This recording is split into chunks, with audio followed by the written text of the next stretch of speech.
好，各位同学，大家好，我是理查老师，欢迎大家来到 YouTube 跟我一起学习中文。今天是2026年的2月12号，今天是星期四，我们来学习新 HSK 第4集的词汇。好，今天的词汇呢非常的简单，那我也不晓得为什么它是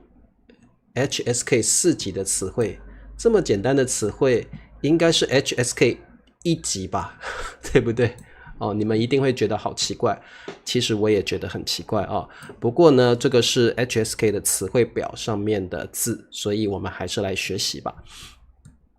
好，来听老师的直播课，记得帮我点赞支持理查老师。你也可以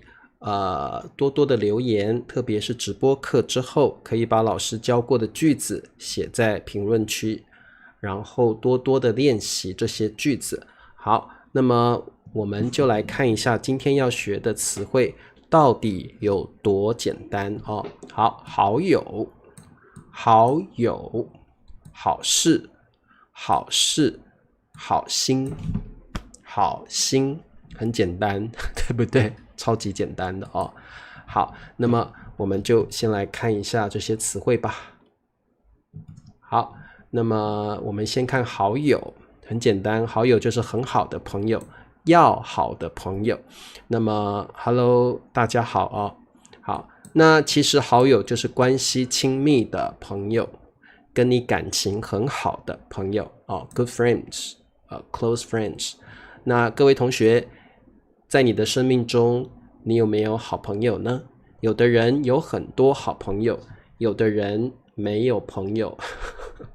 或者有的人朋友很少，对不对？所以好友的意思就是关系很好的，关系亲近的，亲近就是 close 亲近的朋友。好，那么我们看一下句子，他把所有的秘密都告诉了好友。好，那各位同学，如果有一个人是你的好朋友，你也可以说好朋友，可以好友就是好朋友，你会把心里的话告诉他，你有一些秘密不敢告诉父母，不敢告诉老师，不敢告诉其他人，你可能会告诉你的好朋友，把你的秘密分享给你的好朋友所以这个特别注意各位同学，这个好友一定是你放心把秘密告诉他的人，对不对好的，你有没有这样的好朋友呢？可以把心里所有的话都告诉他好，我们再往下看好人 good people， 好事 good thing， 好心特别注意，好心是一个形容词好，我们常常说他是一个好心的人，好心的人 kind people， kind people。 好，那这3个词汇也非常的简单，我们就直接来做题目吧。Moonly Peace 非常感谢。好， Moonly Peace 说老师快要过年了，这是我一点心意，谢谢，非常感谢Moonly Peace。 那这边也告诉各位同学，下礼拜1是除夕除夕，那下礼拜2是初一，农历过年的初一。各位同学，你们有没有过农历新年的习惯呢？理查老师在台湾当然有过年的习惯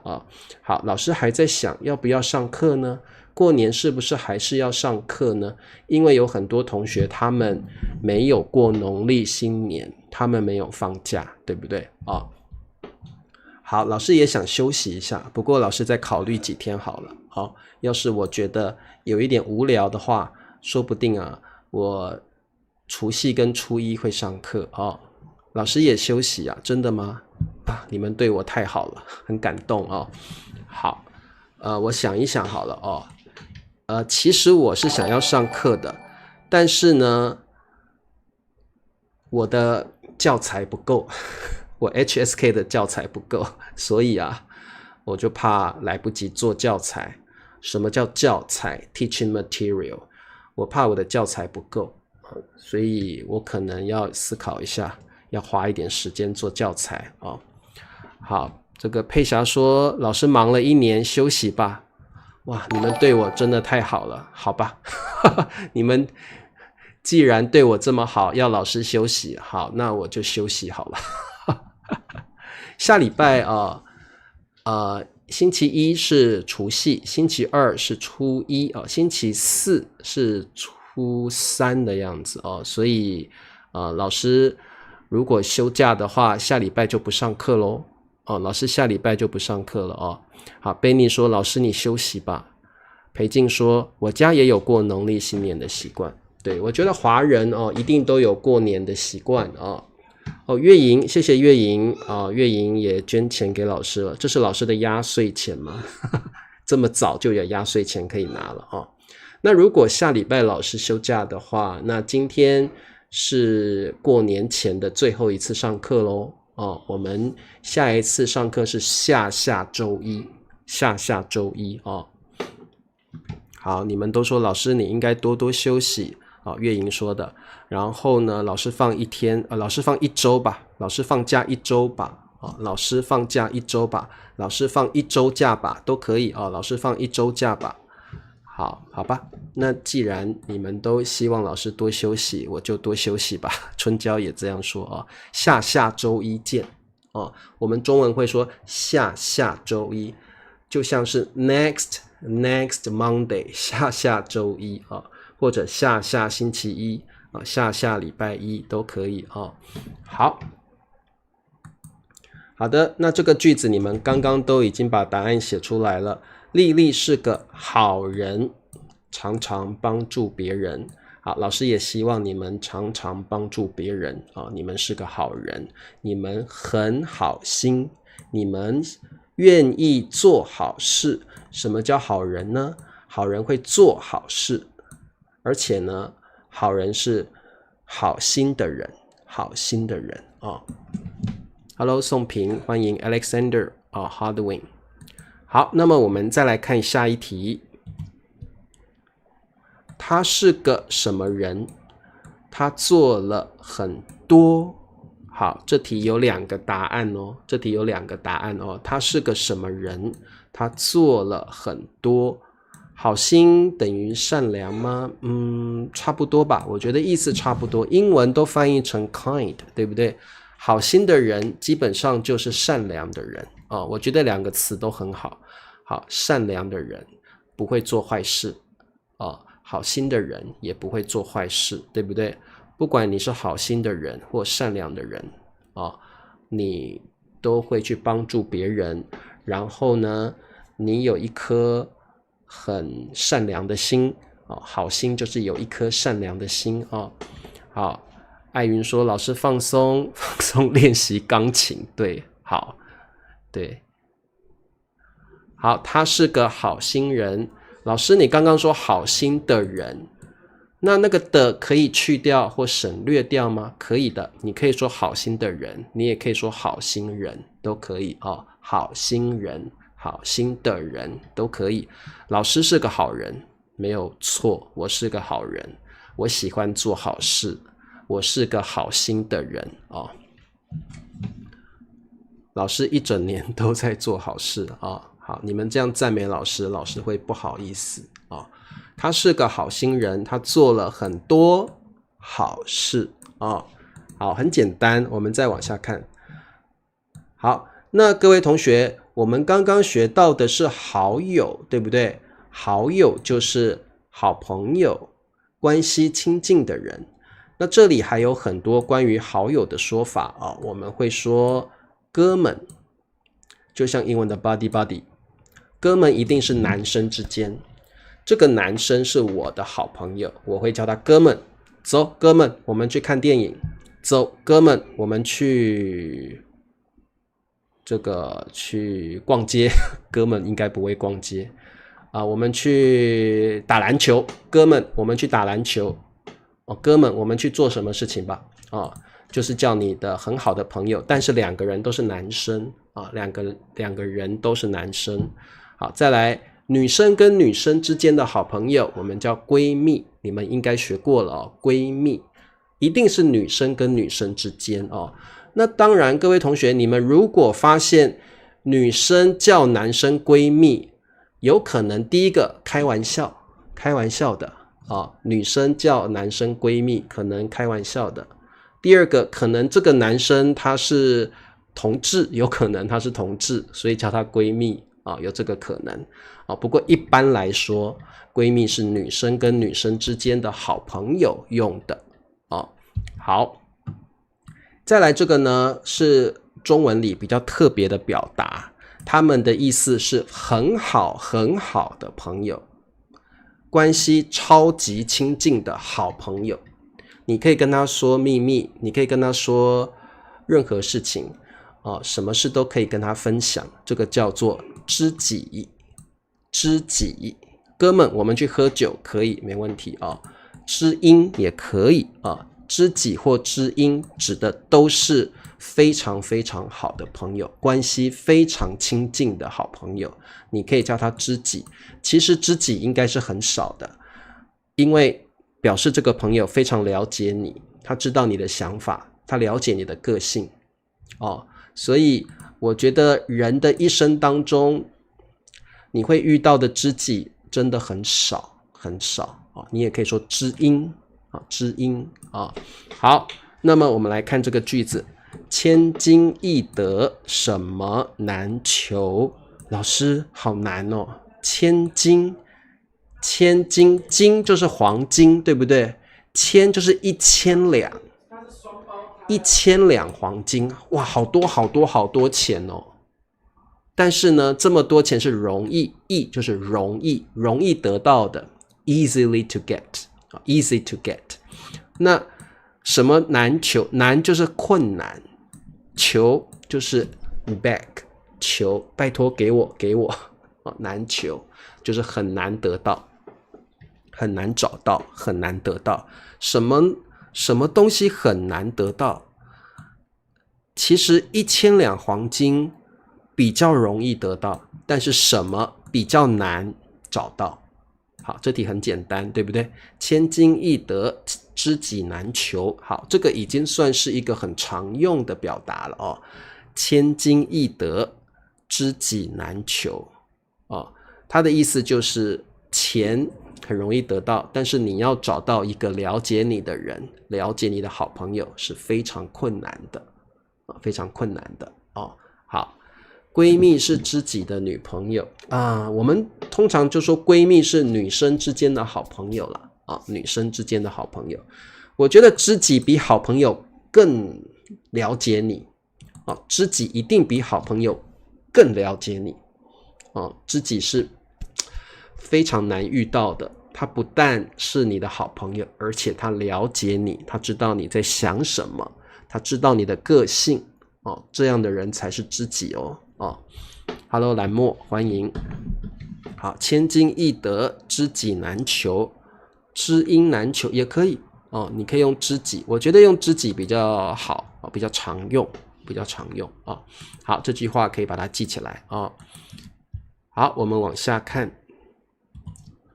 好，这是我什么里奥里奥就是 Leo， 对不对？好，所以大家看到这个照片就知道说，这两个男生他们是很好的朋友，他们才会这个叫什么？有没有人知道？他把他怎么样？这个叫什么？他把他的手，好，我们中文用搭搭在他的肩上。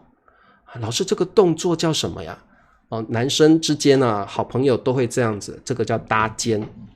搭肩搭肩我们这个 buddy 的好朋友都会搭着他的肩膀所以你看到这个男生搭着另外一个男生的肩膀，搭肩好，所以一定是好朋友才会搭肩，对不对？这是我答对了，哥们，这是我哥们里奥。好，各位同学，那一般来说，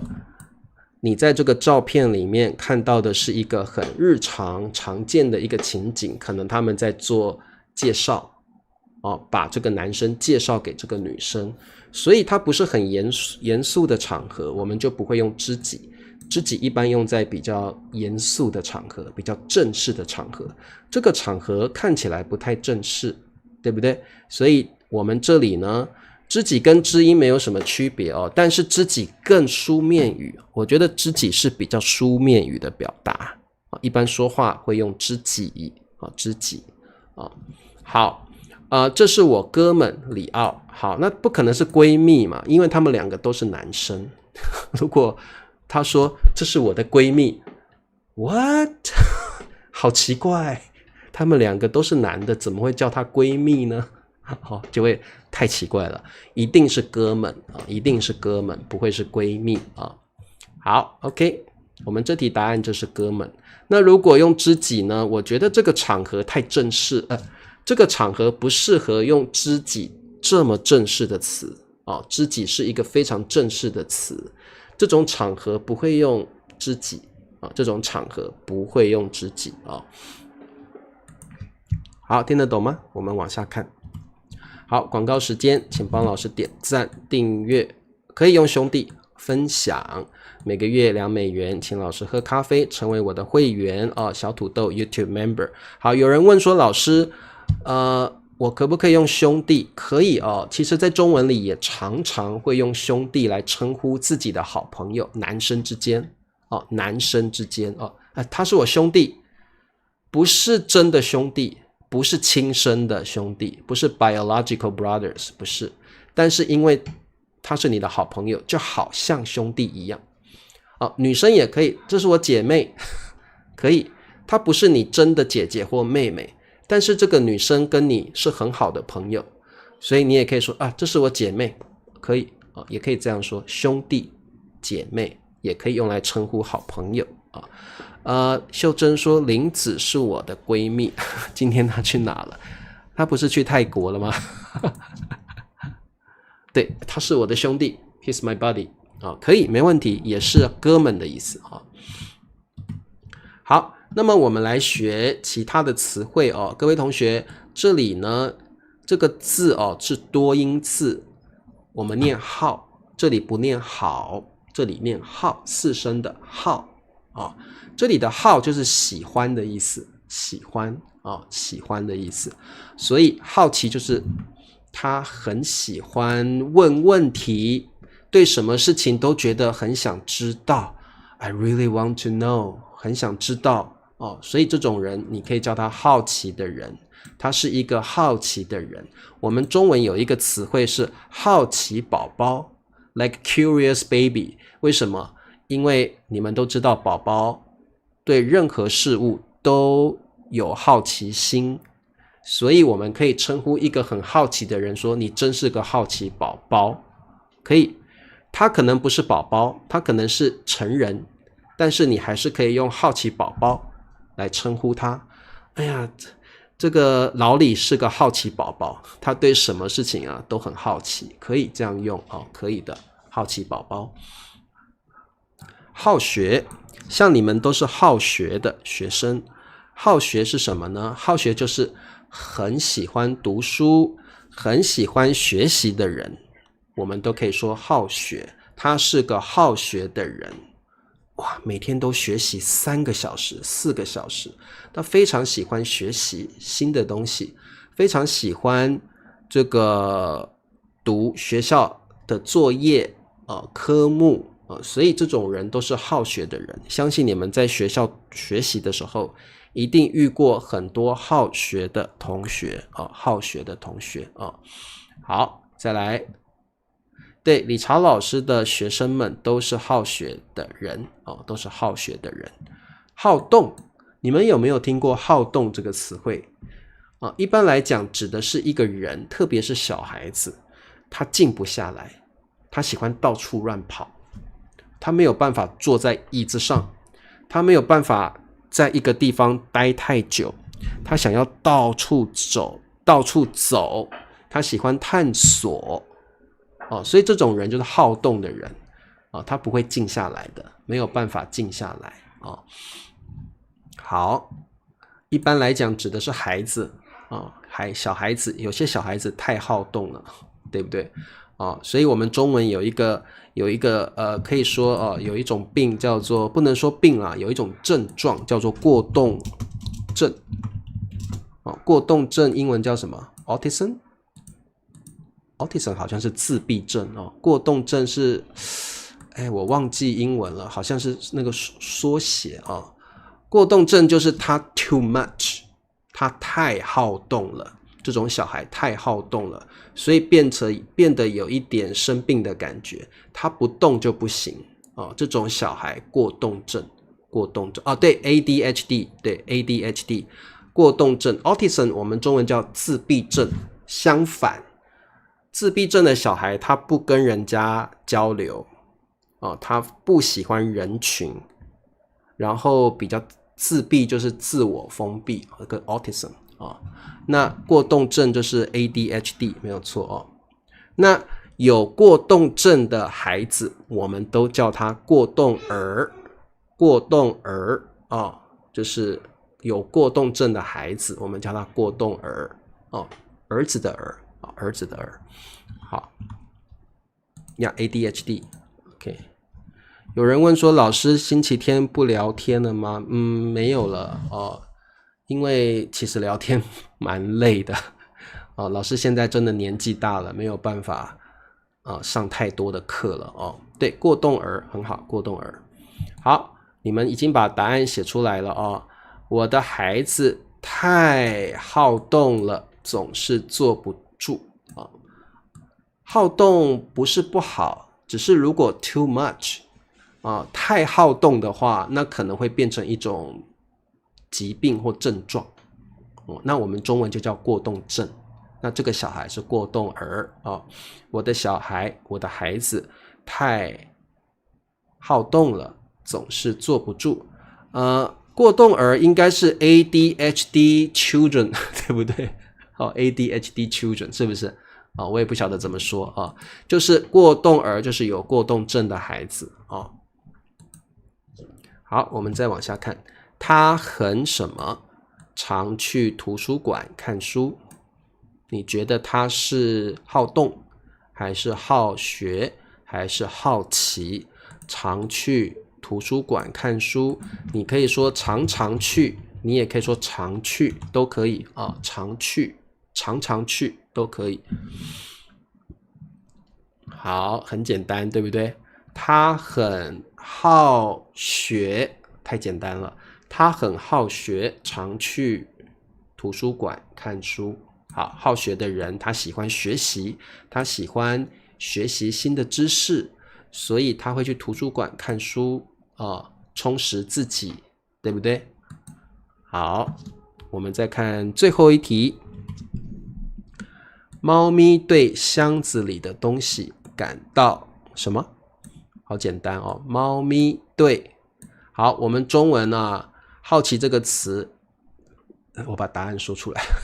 好，我们要特别注意它这个语法点很重要。对叭叭叭什么？对叭叭叭什么？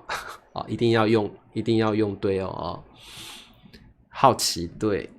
猫咪对叭叭叭感到好奇。好，你可以把感到给 omit 掉，省略掉。所以你也可以说猫咪对箱子里的东西好奇，可以猫咪对箱子里的东西好奇，你也可以加上感到好奇，猫咪对箱子里的东西感到好奇也可以，你甚至可以用觉得，猫咪对箱子里的东西觉得好奇也可以也可以的